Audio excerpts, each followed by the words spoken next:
আমি যখন ঢাকা ছেড়ে মানে শহর ছেড়ে গ্রামে আসছিলাম আমাকে অনেকে বলছিল যে আপু আপনি এত বিলাসী জীবন রেখে কেন গ্রামে যাচ্ছেন। দেখেন এই কারণেই গ্রামে আসছি। আমি বসে আছি, এরা আমাকে পাহারা দিচ্ছে, দেখছেন আমার মুরগি আশপাশ দিয়ে ঘুরে বেড়াচ্ছে। এই দেখেন এখন হচ্ছে সন্ধ্যার টাইম হয়েছে, ওদের ঘরে উঠাবো, তো ওরা এইভাবে আমাকে বসে বসে পাহারা দিচ্ছে, মানে আমার সঙ্গে সময় কাটাচ্ছে। একা থাকি তো আমি, আমার সঙ্গে সময় কাটাচ্ছে। আরও আছে তারা এই যে আশপাশ দিয়ে ঘুরে বেড়াচ্ছে, দেখাই চলেন। এই দেখেন আমরা এখন ঘরে চলে যাবে আস্তে আস্তে। এই যে আমার খাবারটা ফেলাই দিল, দেখেন এটা হচ্ছে আমার টার্কি মুরগি, সবাই মাশাআল্লাহ বলবেন। এই যে কেদারনাথ 2 জন, আর ওই যে আমার সব দেশি পক্ষীরাজরা এই যে, আর ওই যে হচ্ছে আমার টাইগার মুরগি, সবাই মাশাআল্লাহ বলবেন কমেন্টে। আর অনেকে দেখছি আমাকে কমেন্ট করছিলেন যে আপু আপনি হচ্ছে মুরগির খোপের নিচে কিন্তু অবশ্যই দিবেন, কাঠের গুঁড়ি দিবেন। আমি কাঠের গুঁড়ি এনেই রাখছিলাম, কিন্তু তখন হচ্ছে খোপটা নতুন আনছিলাম দেখে আর দেওয়া হয় না। এই যে কাঠের গুঁড়ি দিয়ে দিয়েছি 2টা খোপের ভিতরেই।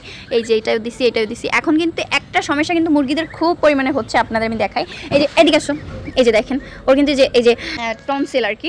আপনারা কি করবেন জানেন, আপনাদের মুরগির যদি অমন হয় এমনি ওষুধ তো দিবেন, আর তার সঙ্গে হচ্ছে একটা মশার কয়েল তাদের খোপের নিচে দিবেন, তাহলে এটা হচ্ছে মশার কামড়ের থেকে হয়, বুঝছেন? একটা টিপস দিয়ে দিলাম।